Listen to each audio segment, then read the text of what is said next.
શહેરામાં માર્ગ અને મકાન વિભાગ પંચાયતમાં છેલ્લા 42 વર્ષોથી ફરજ બજાવતા ક્લાર્ક વિક્રમસિંહ પગીનો વય નિવૃત્ત થતા વિદાય સમારંભ યોજાયો, જેમાં માર્ગ અને મકાન વિભાગના અધિકારી, કર્મચારીઓ અને પરિવારજનો સહિત મીઠાલી ગ્રામના ગ્રામજનો મોટી સંખ્યામાં ઉપસ્થિત રહ્યા. પંચમહાલ જિલ્લાના શહેરામાં માર્ગ અને મકાન વિભાગ પંચાયતમાં ક્લાર્ક તરીકે ફરજ બજાવતા વિક્રમસિંહ પગી આજે 42 વર્ષની સેવા આપ્યા બાદ વય નિવૃત્ત થતા તેમનો વિદાય સમારંભ યોજાયો.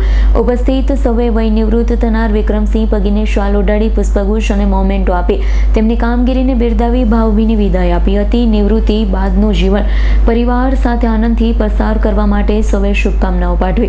શહેરા તાલુકાના મીઠાલી ગામના વતની વિક્રમસિંહ પગી વર્ષ 1982 થી માર્ગ અને મકાન વિભાગ પંચાયતમાં ક્લાર્ક તરીકે ફરજ બજાવતા હતા. તેમની કામ પ્રત્યેની લગન અને સાદગીભર્યા સ્વભાવના કારણે તેઓ સૌ કર્મચારીઓમાં પ્રિય હતા.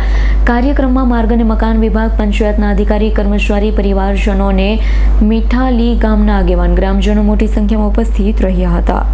ઇકબાલ લડવડનો રિપોર્ટ, S9 ન્યૂઝ, પંચમહાલ. અમારી તમામ માહિતીથી અપડેટ રહેવા માટે જોડાયેલા રહો S9 ન્યૂઝ સાથે.